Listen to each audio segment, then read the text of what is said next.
Hey everybody, Brian Good here with another update. By the way, Christy is back tomorrow. A lot of you have been asking, where's Christy? Where's Christy? She's been on vacation. She is back tomorrow. I get to sleep in tomorrow. I'm excited.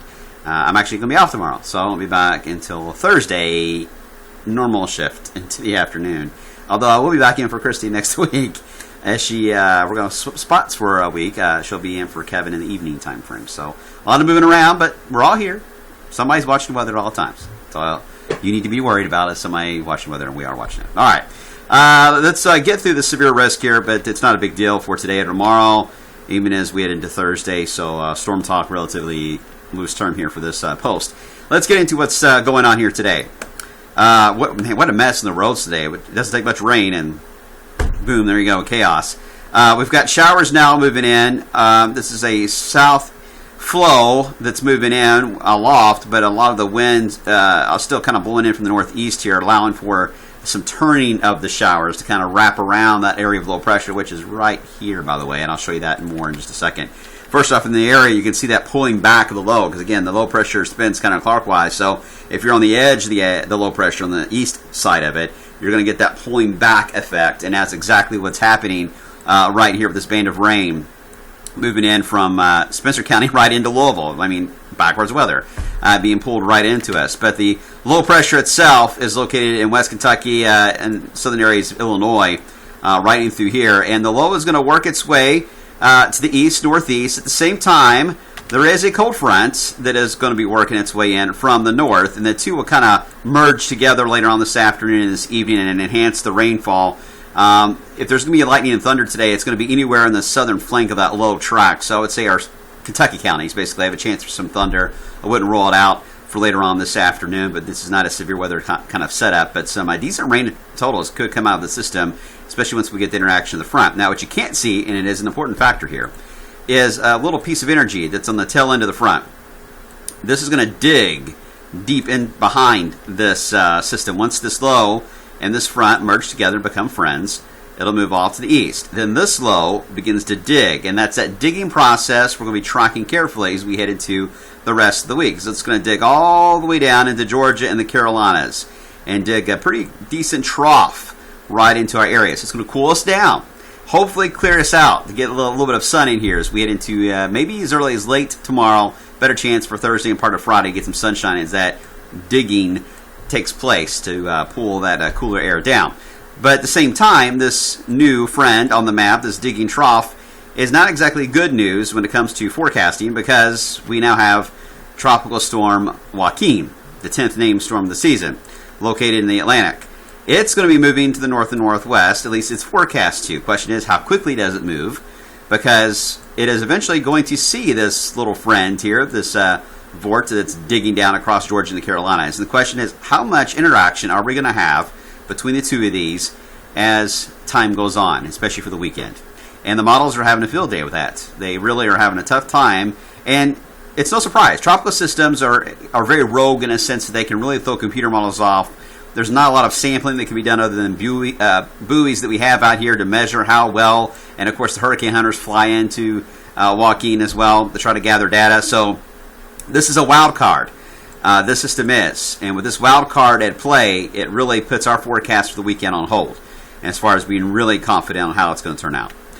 And it's a complicated setup. I'll get into that in a second. Let's talk about what's going to happen first off, though, in the short term of things. And to do that, the radar's going nuts here. Sorry about that. Okay, here we go. This afternoon, you see the low pressure moving in. This is the cold front by 9 or 10 o'clock this evening. And again, some rumbles of thunder are possible as the low itself passes on through. This may be a little too slow. Based on radar trends, this may be closer to, say, 5 or 6 o'clock this afternoon. We may see the effects of this move through. All right, then the front will try to suppress things, but this front's moving slower than expected, and it's really the backside of the low front combination that we're seeing here across Kentucky. So we still have a rain chance in for Wednesday, especially early in the day, but eventually the front will try to push the rain out of here.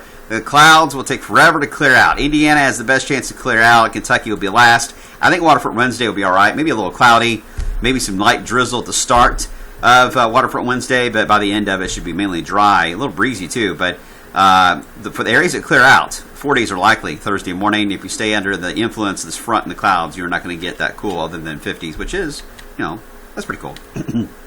Now, here are the grand total potential rainfall events as we head into the next 24 to 36 hours. Now, keep in mind, Campbellsville and Lebanon, you guys have already picked up about 2 inches. So, grand total, 3.5 to 4 inches. Wouldn't rule it out. I mean, that's impressive. Louisville. Some areas in eastern Jefferson County have already crossed a ½ inch. Could pick up another 1.5 inches. It is possible, especially with another band moving through now and then activity this afternoon. It is reachable. So, decent rain totals. It's welcome rainfall. It's hitting areas, too, by the way. This is the area of moderate drought. Perfect bullseye to hit that today. So it's not all bad news. Just be careful on the roadways. All right, so here are the 2 possible scenarios. Actually, there's many scenarios.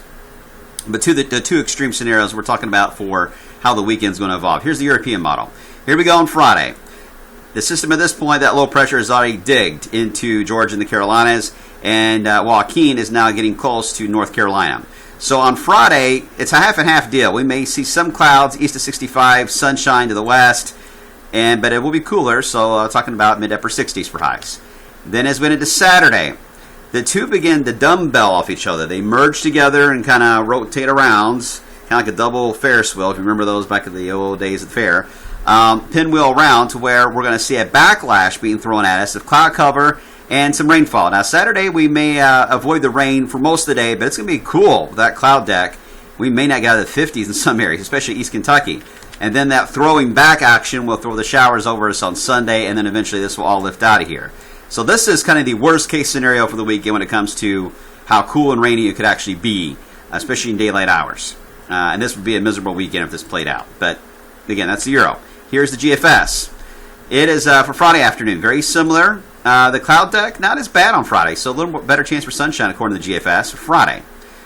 And as we head into Saturday, we start to see the dumbbell effect, but the low that comes through the Carolinas has already begun to get pulled up the coast, and then Joaquin still offshore, heading toward New Jersey here. So the dumbbell action, the rotating around, is going to happen a little further up the coast than right over Virginia. And with that being the case, we get some throwback that happens, but it's a little more higher up. So therefore, we can get some clouds out of this, but maybe stay dry this weekend with a mix of sun and clouds and temperatures mainly into the 60s. Now, the NAM model is one of our short-range models. It can only see until Friday afternoon right now, so I really can't get a good idea yet which way it's going to go. Our RPM model, our in-house model, is kind of similar. It looks a little bit like the Euro, but again, the short-range models really need to get within range to really get a good handle on this, because at this point, our longer-range models, GFS and the Euro, while they have decent grids now, there's still a lot of spread, is what we call that, in the data. Let me show you what I'm talking about. For example, this is a spread model, basically, or a spaghetti plot from the GFS ensembles, shows the potential location of Joaquin. You can see look at all the different scenarios it has it drawn out, but they're all clustered, generally east of the Bahamas. But then when we head into Saturday, it's a party. All kinds of ideas come into play. It's not sure where Joaquin is. It's not sure where this little vort that comes down and the dumbbell action. I mean, it is a mess of possible solutions for the weekend. So too large of a spread to be overly confident. And again, with a rogue system like a tropical system like this, that's a powerful heat engine in the Atlantic, and it's tough to sample with a lot of confidence right now. The models are going to go all over the place. So there's no sense in canceling weekend plans. Don't adjust or anything. Just know that right now there is a chance for rain. There's a chance it could be a cloudy weekend. But we're going to remain glass half full and say there's a chance also to get some sunshine and temperatures in the 60s. I will say this. If we end up with a more GFS solution or even something a little more extreme than that to where it really doesn't do the dumbbell effect till way up the coast and we go completely clear for the weekend, which is possible, it could be near, I would say, upper 60s to near 70 for high.